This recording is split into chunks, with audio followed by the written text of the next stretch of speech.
जिला अदालत के अधिवक्ताओं द्वारा 3 सितंबर को अंतर्राष्ट्रीय अधिवक्ता दिवस घोषित करने प्रधानमंत्री के नाम सौंपा ज्ञापन। खबर मध्य प्रदेश के रीवा जिला अदालत के अधिवक्ताओं द्वारा 3 सितंबर को अंतर्राष्ट्रीय अधिवक्ता दिवस घोषित करने के लिए प्रधानमंत्री के नाम संभागायुक्त को सौंपा गया ज्ञापन में कहा गया कि संयुक्त राष्ट्र संघ द्वारा विश्व में कई दिवस घोषित किए गए, किंतु विद्वान की उपाधि प्राप्त संसार के सबसे बड़े बुद्धिजीवी वर्ग न्यायपालिका के आधार पर स्तंभ अधिवक्ताओं के मान सम्मान हेतु न्याय दान के योगदान को अभी सम्मान नहीं मिल पाया है।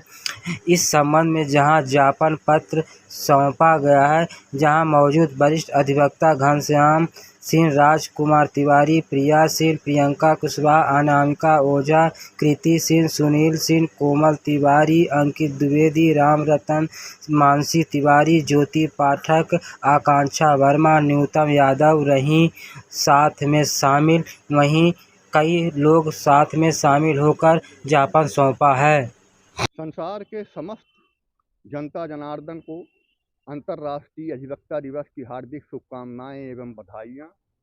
संसार का सबसे बड़ा बुद्धिजीवी तबका, जिसको संविधान भी मान्यता प्रदान करती है और इंटेलेक्चुअल कहा जाता है, अधिवक्ता, जो अपना सुख चैन सब त्याग कर आदिकाल में जो लोगों की समस्याओं का समाधान किया करते थे, उनको संत महात्मा कहते थे। आधुनिक काल में वही काम अधिवक्ता लोग कर रहे हैं।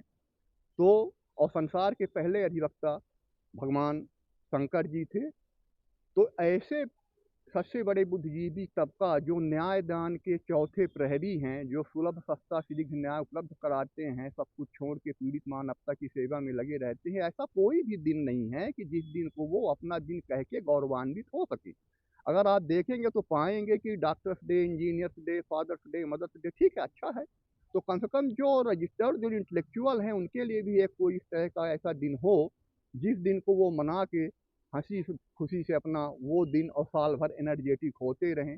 इसके अलावा कार्यस्थल पे अगर आप देखेंगे तो हम सब अधिवक्ताओं के लिए कोई भी ऐसी जेन्युइन सुविधाएं नहीं हैं जो दूसरों को दी जाती है कार्यस्थल पर। और इसके अलावा आए दिन अधिवक्ताओं के साथ मारपीट, मुकदमेबाजी की जाती है। तो हमारी मांग ये है कि अधिवक्ता प्रोटेक्शन एक्ट लागू किया जाए और इसके साथ साथ ही सरकार की जितनी भी कल्याणकारी योजनाएं हैं, उनमें हम लोगों को भाग दिया जाए, सुनिश्चित किया जाए, उसका आभास बनाया जाए हम लोगों के लिए। और इसके अलावा ये भी है कि जैसे सस्ता, सुलभ और शीघ्र न्याय की अवधारणा जो न्याय की है, उसके लिए ज़रूरी ये है कि माननीय उच्च न्यायालय की खंडपीठ रीवा में स्थापित किया जाए।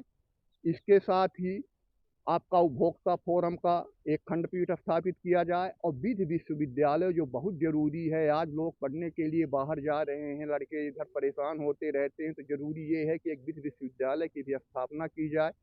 और इन सब के अलावा 3 सितंबर को अंतर्राष्ट्रीय अधिवक्ता दिवस के रूप में मान्यता दी जाए, मंजूरी दी जाए। इस दिन के पीछे लॉजिक ये है कि हमारे राष्ट्रपिता महात्मा गांधी जी अंतर्राष्ट्रीय व्यक्तित्व थे और उन्होंने पहली बार 3 सितंबर 1893 को नटाल, साउथ अफ्रीका में गुजरात के एक केस को लेके वहाँ पे अपीयर हुए थे। मामला अंतर्राष्ट्रीय है, इसीलिए माननीय प्रधानमंत्री जी महोदय को ये ज्ञापन दिया जा रहा है माननीय कमिश्नर साहब के माध्यम से कि माननीय प्रधानमंत्री जी देश में तो लागू ही करें और साथ साथ इसको युवाओं को प्रेषित करके वहाँ से सिफारिश करवा के पूरे विश्व के अधिवक्ताओं के लिए इस एक दिवस को मान्यता दिलवाएँ, मंजूरी दिलवाएँ।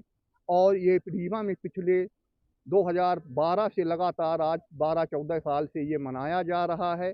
एक बार तो सरकार ने यहाँ तक किया था, गजट नोटिफाइड कर दिया था और अखबारों में आ भी गया था, विधि मंत्री का बयान भी आ गया था। फिर इसके बाद पता क्या हुआ कि उसको ठंडे बस्ते में डाल दिया गया। तो हमारी सब लोगों से ये विनम्र अनुरोध है, जो जिम्मेदार लोग बैठे हैं, कि संसार के सबसे बड़े बुद्धिजीवी तबका को समस्त सुविधाएं प्रदान करें और 3 सितंबर को अंतर्राष्ट्रीय अधिवक्ता दिवस के रूप में मान्यता प्रदान करें, ताकि न्याय दान की गंगा अविरल रूप से प्रवाहित होती रहे। धन्यवाद। जय। आप देख रहे हैं एकता में शक्ति न्यूज।